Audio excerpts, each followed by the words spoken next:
Assalamualaikum warahmatullahi wabarakatuh. Perkenalkan, nama saya Valmita Gustila dengan NIM 19016020 dari Prodi Pendidikan Bahasa Indonesia dengan mata kuliah Morfologi Bahasa Indonesia. Baiklah, saya akan membahas materi mengenai afiksasi dengan 3 subbahasan. Yang pertama, konsep afiksasi dan afiks, lalu yang kedua, ciri-ciri afiks, dan yang ketiga, distribusi afiks. Yang pertama mengenai konsep afiksasi dan afiks. Afiksasi merupakan proses pembentukan kata dengan mengimbuhkan afiks pada bentuk dasar baik itu tunggal maupun kompleks. Sedangkan afiks, menurut Richards tahun 1992, afiks merupakan suatu bentuk terikat yang dapat ditambahkan pada awal, akhir, atau tengah kata. Lalu yang kedua, menurut Krida Laksana tahun 1993, afiks merupakan suatu bentuk terikat yang dapat ditambahkan pada bentuk lain sehingga dapat mengubah makna gramatikalnya. Dari dua pendapat ahli tersebut dapat kita simpulkan bahwa afiks merupakan suatu satuan gramatikal yang memiliki kemampuan melekat sehingga dapat mengubah makna gramatikalnya. Dalam proses afiksasi ini, afiks mengalami perubahan bentuk dan perubahan makna. Lalu yang kedua, materi mengenai ciri-ciri afiks. Ciri-ciri afiks yang pertama yaitu afiks merupakan unsur langsung. Dalam kajian linguistik, afiks merupakan unsur langsung yang bukan merupakan kata atau pokok kata. Lalu yang kedua, afiks merupakan bentuk terikat. Afiks bentuk terikat, maksudnya di sini adalah afiks me, ber, atau afiks lainnya hanya mampu terikat dan memiliki makna jika afiks tersebut terikat pada bentuk lain. Lalu ciri-ciri yang ketiga yaitu afiks melekat pada bentuk lain. Maksudnya di sini adalah afiks tersebut melekat pada bentuk lain seperti contoh afiks an yang melekat pada kata didik menjadi didikan. Lalu, ciri-ciri afiks yang keempat, afiks tidak bermakna leksis. Di sini dapat kita ambil dua pertanyaan. Pertama, apakah makna dari afiks me? Lalu yang kedua, apakah makna me pada kata menjahit? Di sini dapat kita ambil jawaban pada kalimat nomor 2. Karena menjahit memiliki makna jika me digabung dengan kata jahit. Namun, jika hanya ditanya me saja, maka tidak memiliki makna leksis. Kelima, afiks mampu mendukung makna gramatikal. Contohnya, berani pada afiks ke dan an menjadi keberanian. Kata tulus menjadi ketulusan jika ditambah pada afiks ke dan an. Lalu selanjutnya, afiks mendukung makna semantik. Contohnya pada afiks ber dengan kata nyanyi menjadi bernyanyi. Di sini memunculkan makna yang berarti melakukan perbuatan. Lalu ciri-ciri afiks selanjutnya, kedudukan afiks tidak sama dengan preposisi. Maksudnya di sini adalah afiks dan preposisi itu berbeda. Contohnya pada kata ketua dan dilamar pada afiks dan ke sekolah atau di sekolah pada preposisi.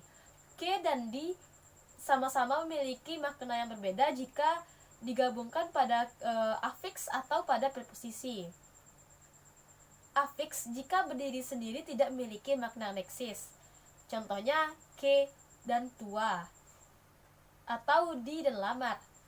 Namun preposisi dapat berdiri sendiri dan memiliki makna leksis. Selanjutnya, materi mengenai distribusi afiks.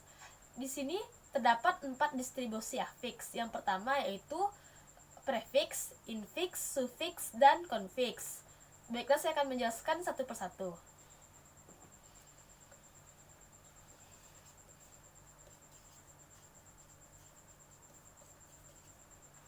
Pertama, prefiks. Prefiks merupakan afiks yang melekat pada awal bentuk dasar. Contohnya, afiks me. Afiks me ditambah dengan kata ditambah dengan kata makan menjadi memakan.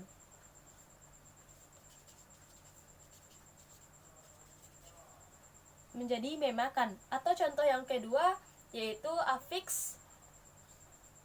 Yang kedua yaitu ber. Ber ditambah dengan kata jalan menjadi berjalan.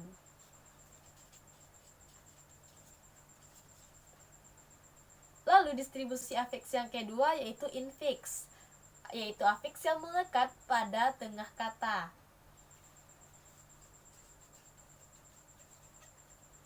Infiks ini juga disebut dengan sisipan karena ia menyisip pada tengah-tengah kata. Misalnya afiks M. Afiks M pada kata guru. Guru ditambah dengan afiks M yang disisipkan di tengahnya menjadi gemuruh.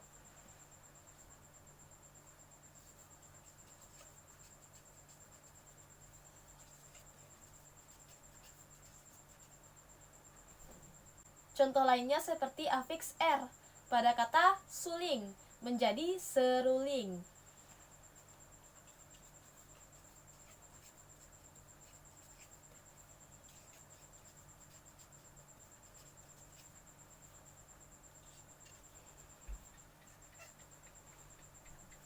Lalu, distribusi afiks yang ketiga yaitu sufiks. Sufiks merupakan afiks yang melekat pada akhir kata. Contohnya seperti an atau kan, man, dan lain-lainnya. Saya ambil contoh afiks an. Saya ambil contoh sufiks an.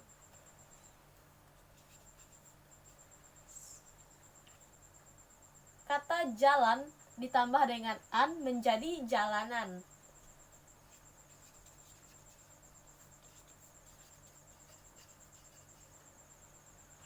Lalu yang keempat, distribusi afiks konfiks.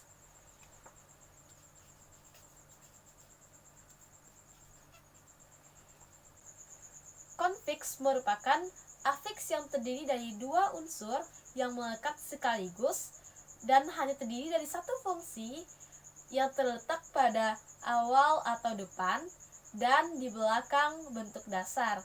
Contohnya kean.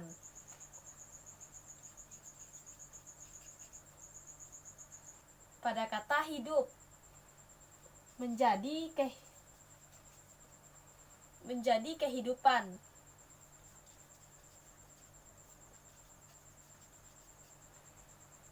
Atau kata tulus yang ditambah dengan kean menjadi ketulusan. Contoh lainnya pean yang ditambah dengan latih menjadi pelatihan. Selain dari keempat distribusi ini, terdapat pula afiks berdasarkan asalnya. Yang pertama yaitu afiks asli, afiks yang berasal dari bahasa Indonesia, atau afiks asing yang berasal dari bahasa asing. Disebut afiks asing karena afiks tersebut berasal dari bahasa asing, namun telah menjadi sistem dari bahasa Indonesia. Contohnya pada kata prasejarah, afiks pra dan sejarah menjadi prasejarah. Lalu contoh yang kedua seperti aktual dan isme, aktualisme. Selanjutnya afiks berdasarkan produktivitasnya. Yang pertama yaitu afiks produktif atau afiks yang memiliki kemampuan besar atau afiks yang hidup. Seperti contoh-contoh sebelumnya, contohnya afiks pean ditambah dengan kata rumah menjadi perumahan. Lalu ada pula kean ditambah dengan kata adil menjadi keadilan. Selanjutnya ada yang kedua, afiks improduktif atau afiks yang distribusinya terbatas pada kata-kata tertentu. Seperti afiks M pada kata guru yaitu gemuruh. Lalu afiks da yang hanya terdapat pada kata ayahanda, ibunda, kakanda, atau adinda. Baiklah, sekian penjelasan materi dari saya. Terima kasih. Assalamualaikum warahmatullahi wabarakatuh.